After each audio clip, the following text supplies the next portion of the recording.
in 15 innings. The Mariners win it 3-2. The Mariners will be on their way to Toronto to take on the Blue Jays. What an epic game. 15 innings. Jorge Polanco is getting mobbed out in left field.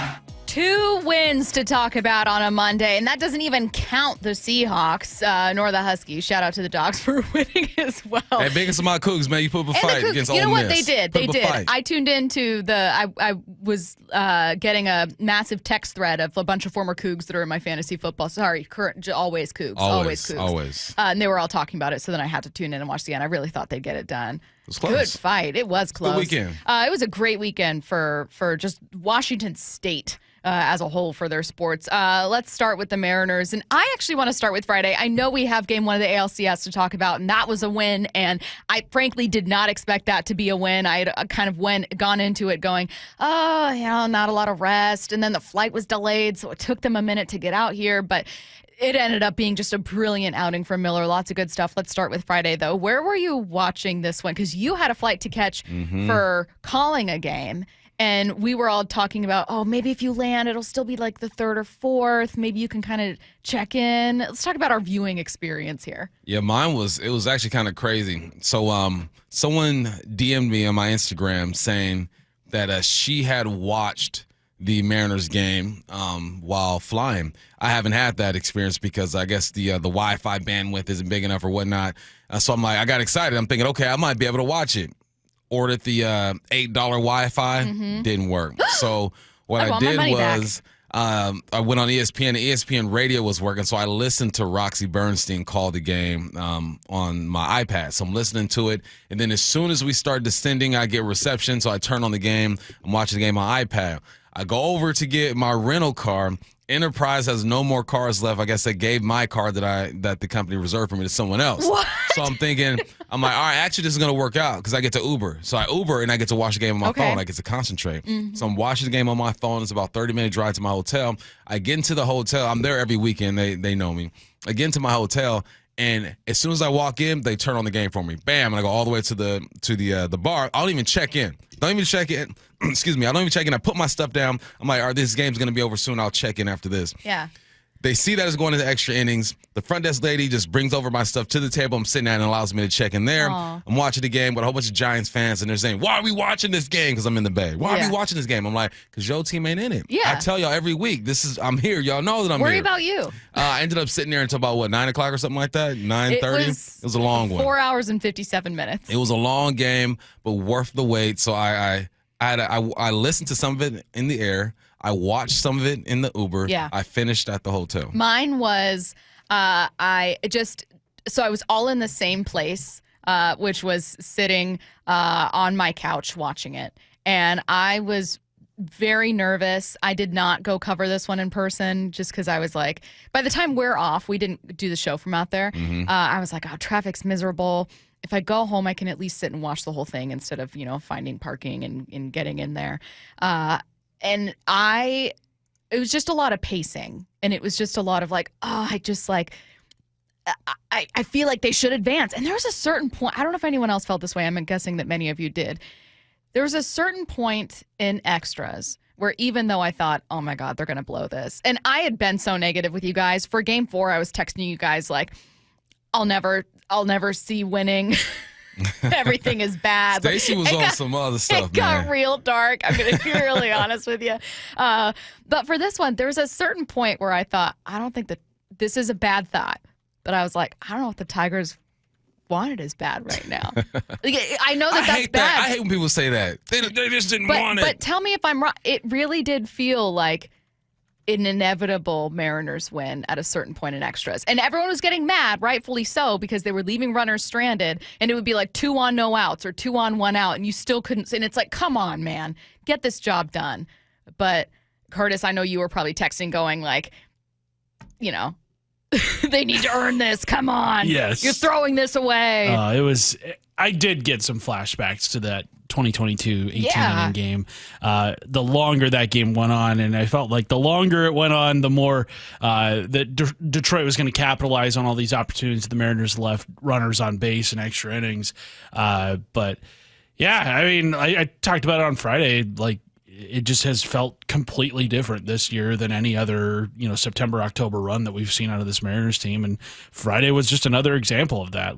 There was I maybe wasn't as doom and gloom as you were, Stacey, on Friday. I was very doom and gloom. I was doom and gloom. I was anxious. I was a nervous wreck. There was a part of me that was kind of like, maybe they don't pull this off. Like, maybe this won't happen. But then the Rivas single, I felt like, was a really good omen, even though it happened 8 innings prior to the walk-off when it did eventually go the Mariners' way. But that home run by Carpenter would have broken the backs of the Mariners pre-2025. But they did not allow that to happen. And then obviously the decision to pull Skubal as he was moving right through the Mariners lineup was stunning when it happened. Yes. And then the fact that they were able to capitalize the inning he was pulled was incredible. Talk about both moments first, Leo Rivas. Rivas, the first time he has batted in the postseason.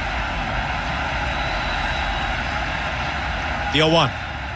Swung on, ripped, left field, base hit. Polanco around third base. He's being waved. Here he comes. He's going to score. This game is tied. Leo Rivas. This place has lost its mind. You hear Mo Bamba in the background. Great call by Gary. I want to talk about managerial decisions on both sides of that. One, A.J. Hinch not just pulling Skubal before I thought he would. And Skubal was still, by the way, that was still four-seamer at 100 miles per hour. Like, he was dealing. Skubal's performance reminded me of when we used to play SC. Like, you want to beat them, but you see everything they're doing, and all you can do is shake your head like, dang, like, that is a different level of ball we're seeing. I can't believe Cal got a single off the changeup. I appreciated everything Skubal was doing. I hated it, but I appreciated it, and it was fun watching it. Were you surprised to see A.J. Hinch pull him? Because I think in this game, I thought Dan Wilson outmanaged A.J. Hinch on a couple different fronts. I think Dan Wilson needed to have that feeling, too. He needed to have it and have it reinforced. I don't know how much he listens to people when they talk or whatnot, but it's impossible for him not to hear any kind of rumblings about decision making or whatnot. So for him to be in that moment, feel like he outskipped him, I think is important for him moving forward for this year and beyond. Well, a little like switcheroo of like, okay, I'm going to pinch hit Canzone. Now you're going to put in what was it, Holton or whatever. Now I'm going to pinch hit Rivas. How do you like that? And then it ends up working out with an RBI single. Like, it just absolutely amazing work by Dan in this one. And I had been critical of a couple decisions earlier in the series, so I want to make sure that I also take a second to be like, and this was amazing. Like, this was just great work by the Mariners staff and by Dan to get this one done, to hang in there, for fans, for being out there. I was listening to Baseball Tonight heading in, and Buster Olney, who's covered I don't know how many games across the country, said this was the loudest venue he'd ever been at, ever in 35 years of covering baseball. Because they're hungry. These fans are hungry. You know, it's not like an LA fan base. Well, you know, I'm part of it, which expects these things to happen. It's not like one of these upper echelon teams to where, you know, this happens every single year. These fans are hungry. I mean, you got guys crying. There was another guy crying in the crowd that they zoomed in on just off of tying the ball game up. You know what I mean? That's how bad this fan base wants it. So it doesn't surprise me at all, man, that he said that about T-Mobile. Okay. We haven't even gotten to Sunday. Let's get to it, and we're going to start with Miller's Day. First, he gives up not even like a home run to start the game, a first pitch home run by the home team. And Toronto, a team that had been raking against the Yanks in every single one of those games, including in their loss, they still put up 6 runs. Start with a home run by Springer, and you're already thinking, what? I'm thinking it's one bomb. I'm thinking that. You were more possible. I'm like, Miller, if he could just get out of this inning. Now, I got a big concern when his pitch count got to 20, 25, something like that. 27 in that inning. I'm like, all right, but I'm like, just get out of this inning, because I feel like there's enough power in our lineup to where you could be able to handle this. The thing that scared me the most about Toronto is that they just don't strike out. They're not a strikeout type of team. The ball is going to be in play. You're going to have to make some plays. But, no, it hurt because it was so loud in there, and I'm looking at Bryce, and I'm thinking to myself, just stay calm. Like, this is going to be a big learning moment for you. If you can get out of this, you can do anything in the world. So it was concerning, but I'm thinking we got enough to handle this. I could not believe that the game started that way and ended up being what it was, specifically when it comes to Miller's outing and with pitch counts from Codify Baseball. 27 pitches to get through the first, including leaving 2 runners stranded. He walked 2 guys after giving up that home run. 27 pitches to get through the first. After that, 7, 8, 8, 11, 15. 11 and 15 were, quote, the worst. Right. 8, 8, 8. From Sarah Langs, the Mariners only threw 100 pitches, the fewest by a team to win a postseason game since the Dodgers in Game 2 of the 2018 NLDS. Come on.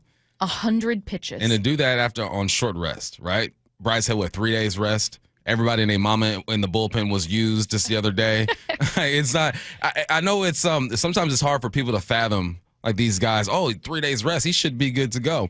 I challenge people to go out and just toss a ball as hard as you can, just 50 or 60 times, and see how your shoulder, your elbow, and everything else is feeling after that. It was impressive. This was the grittiest game or I would say Friday as well, but Friday was gritty. Sunday was just resilient. You're bouncing back, right? You're finding a way to perform, even though you're gassed up. You're coming off a game full of emotions. It's not a lot of rest. That's fun to watch. Let's see. Oh, is it Codify? What did I say? I don't know. What did you say? I don't know. I don't care. People picking apart everything. Why don't you be happy about a win? Okay, a couple more minutes here, and I want to get to some more from this game. We're going to talk about kind of our postseason MVP so far at 10:30, so hold off on those answers. That being said, I do want to talk about some of these bats. So Bryce Miller, absolutely phenomenal. The way that he was able to bounce back was great. Cal hitting his 9th home run in 14 games at Rogers Center was crazy. But how about Jorge Polanco with both RBI singles? Well, I should say the only RBI singles Seattle had on the day, but yeah, both of them. Just absolutely amazing to do that coming off of that walk-off win. Yeah, he's been the most clutch so far this postseason. And it's to think about how we were talking about this dude a year plus ago. To think about how fans were booing him, and I'm not going to tell you not to boo, right? You have your reasons. He wasn't playing good ball. You were promised certain type of performance from him, and he wasn't getting it done at second base. But just the mental toughness this dude has to go from that to being the most clutch bat in the playoffs for these guys right now is remarkable. And I'm happy for him. And we're going to need you a few more times, Polanco. Someone said there's not a debate on MVP, and then they said their answer. But I'm not going to say it yet because, again, that's our 10:30, and I'm very excited to get to it. This is just, it was so weird when we were heading into Friday's game. We wrapped up our show at 2 p.m., and we were like, when we get in here on Monday, either the Mariners are done and they've lost and they didn't play, or we have 2 games. And then the possibilities from that were like, what if they lose game 1? And you're coming in here talking about, it was a fun win, but then they lost. And instead we're talking about 2 wins and 2 really impressive wins for very different reasons. That was one of the best games I've ever seen on Friday.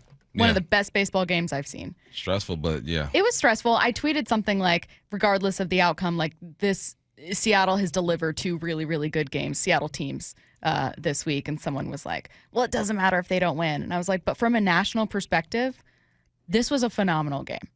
Like, if you had no rooting interest whatsoever, you were watching this going, I love playoff baseball. Yeah. I'm just glad they didn't fall into the thank you speeches you guys were giving them on Friday. I just want to tell them thank you for a good season. No, we want to tell them you go out and win this game. And they went out there and showed some grit. And big ups Bazardo, please. Can we give Bazardo some love? Like, Bazardo has pitched in every game up to that point on Friday. Every game he pitched in, and hasn't been the most successful. But when you needed him the most, Bazardo dug deep. And I loved the emotion from Bazardo. Yes. I love the emotion from Munoz. Yes. Even from the other side, from the Tigers. This was intense. This was like 2 Rams posturing. You know how they're about to duck their head and they're about to hit each other? It's like you're sitting there and you know you're about to run into each other over and over and over again, and nobody flinched, man. This was a big moment for this organization and for these individuals when it comes to just the belief in themselves and being able to prove to themselves they can perform when you need it the most. Oh, I had a really good stat that I saw earlier on Bazardo. I'm so glad you mentioned him. Oh, this is what it was from StatHead. Bazardo's 2 2/3 scoreless produced by far the highest win probability added of any outing this postseason so far, obviously, and the highest in any postseason since 2022. Let's go. That was, and I just full disclosure to my fantasy football thread. I said, oh, dang, like he's been pitching every game this series. They might give up a run here. And it wasn't a knock on Bazardo, but I fully expected it. So just full disclosure, I was very wrong about that. Blew me away. It was funny looking back, or it was funny on social media on Friday night, seeing the reaction to Bazardo's outing, and there were people that dug up the original tweet of the Mariners trading for him last year, where they sent a minor league prospect to Baltimore and got Bazardo back, and people were like, okay, like this guy's ever going to help us. Yeah. And sure enough, he spends like the best relief outing in the last 3 years in all of baseball. And then there was a Red Sox beat writer, Chris Cotillo, who we had on earlier this season during the Red Sox series.